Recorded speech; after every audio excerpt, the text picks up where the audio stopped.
Ryan showed up about, what, 30 minutes ago? You've done the media rounds, get going, and everybody's asking you the questions. So let me get the one out of the way. How do you feel? Oh, man, I feel excited.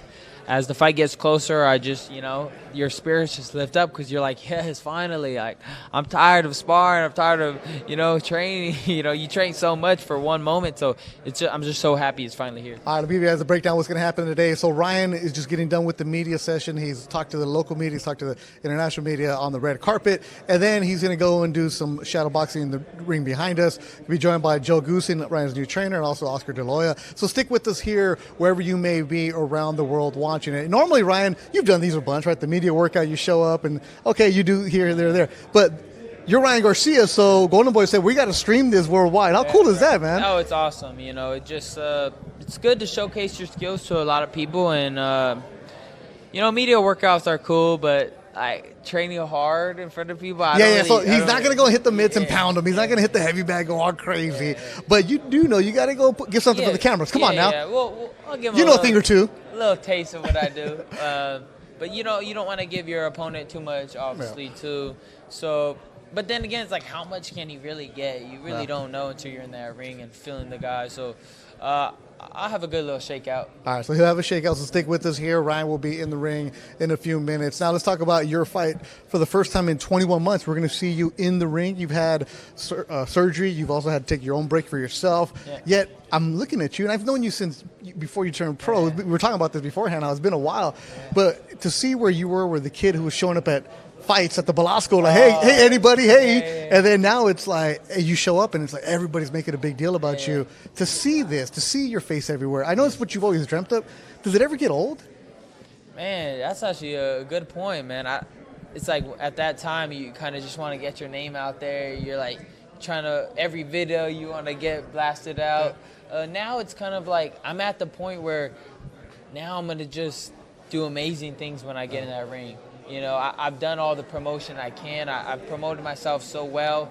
And, if you're really thinking about it, the boxing world does know me. Like, everybody knows me in the boxing world. So now it's really how great am I going to be in that ring. And I think about that every time I'm training. Like, I'm going to push super hard. I'm going to be the best I could be. You've made some changes, mostly Joe Goosen, a man who's an awesome trainer. I just love talking to Joe because in a couple of minutes we're like, hey, Joe, and he's just going to go off for a while. But why the decision to go with Joe, a man you've known for a long time? When you got to trust that gut feeling, I think that a lot of people don't, and I do. So the moment that I decided to switch trainers, I just knew that Joe was going to be a good fit for me because, one, he's old school. He knows the history of the game. I love that part of the game. I love watching Sugar Ray Robinson, Joe Louis. I love the way they were ferocious. And Joe makes you watch those videos too, right? I watched he gives it before, you the history of that he stuff. watched it himself too. Yeah. So like we both watched it, and it's somebody that I could relate to. Like, I don't know. It's just a good connection, good chemistry. But if you're gonna go to Joe Goosen, first of all, you gotta get the denim jacket. Most important, right? You gotta get the denim jacket. I'm actually trying to find myself a denim jacket, but I haven't. The best is Joe shows up and he took the denim jacket off and he put it on the ropes. I had deja vu right now. You know what that means? You're exactly where you're supposed to be. Hey, speaking of the denim jacket, it just keeps on going right there. I know. He heard us. Look, it doesn't fail. He's gonna bring out that denim. Exactly. Actually, in the ring. Are you gonna wear denim this fight? No, I'm making him a custom denim jacket. Really? Yeah, because he's not gonna wear my team outfit.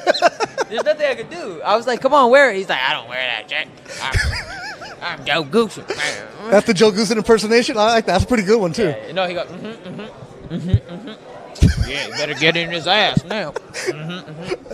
And that's what Joe does, right? He messes around a little bit, but at the end of the day, when you're in the gym with him, he's a hard ass. And that's what you wanted. Yeah, I mean, like I said, it really got to come in within the person. You could have the best things in the world. You could have all the fancy things, but if it doesn't come within you, doesn't matter who you have. Has to come from within. Yeah.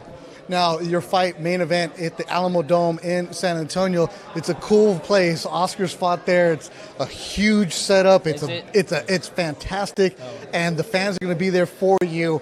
And you think about it. Everywhere you go, Ryan, where I've called your fights in Texas, I've called your fights in Canada, I've called your fights at the Forum, but you bring a crowd. Why do people Well, it's two-part. Why do people want to see you fight?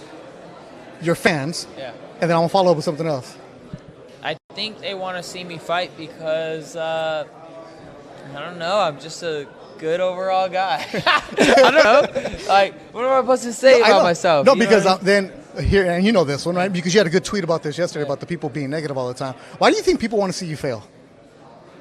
You know, it's like the man in the arena. It's a Teddy Roosevelt. Teddy Roosevelt. It's kind of like that. You know, they look at you and they judge you and they for some reason just want to tear you down. I don't know what it comes from within them, and I don't know what propels them to be that way, but I know that I have a responsibility for myself to train as hard as I can and give everything I got so I don't prove those guys right. You know, that even drives me more. Like, it kind of fuels me, you know what I mean? When I'm training, I'm like, I got to go harder because I could see all the people. They're just trying to throw darts to stop me. Like, what do you want me to do? Stop fighting? Like, you're talking all this shit. It's like, do you want me just to stop? Like, no, I'm actually going to go harder. So it's just kind of funny. Like, what is their objective? Are they just trying to tell me I'm not shit? Well, okay, what are you doing?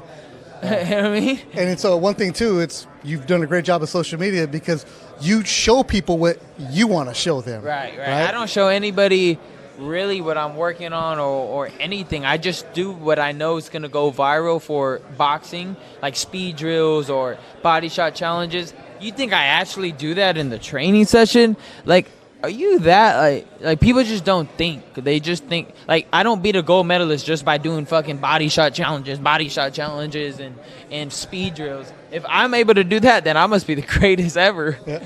And then you're talking about Luke Campbell, a fighter. We were talking about this. You went back and actually watched that fight to study. What did you learn about it? I love studying the game of boxing, and you know, positioning wise on why I got caught, and maybe I started off too fast in the fight. Could have slowed it down and maybe not even have gotten caught with that and had a perfect fight. But you know, it taught me that how I would respond to adversity. You know, I got knocked down for the first time in my life in a real fight, and I reacted how I would imagine I would react. Like, all right, we're fighting now. Let's go. Now the real fight started. Let's see. I took your best shot. Let's see if you can take mine. And I'm actually proud that I knocked somebody out that not a lot of great fighters didn't knock out. You know, Linares didn't knock out. Lomachenko didn't knock him out, but I was able to do it. That makes me happy. It seems like you're in a good place right now, Ryan. I'm in a great place, man. Right. Let's go, There it Beto. is, Ryan Garcia, April 9th, Alamo Dome in San Antonio. All right, Ryan, I know that everybody's waiting for you. Go shake out. Give us at least a couple rounds because, you know, if we're going to stream this around the world, you got to give us something to work with, man. I'll give you something. All right, there it is. Ryan Garcia. Go. Make sure you guys get his fight Saturday live on DAZN April in 9th. San Antonio. When is it? April 9th. When? Let's go. April 9th. Where? San Antonio, Texas at the Alamo Dome. There it is. Ryan Garcia, the main event, live exclusively on DAZN. Tickets still available at Ticketmaster.com. A good crowd expected there in Texas.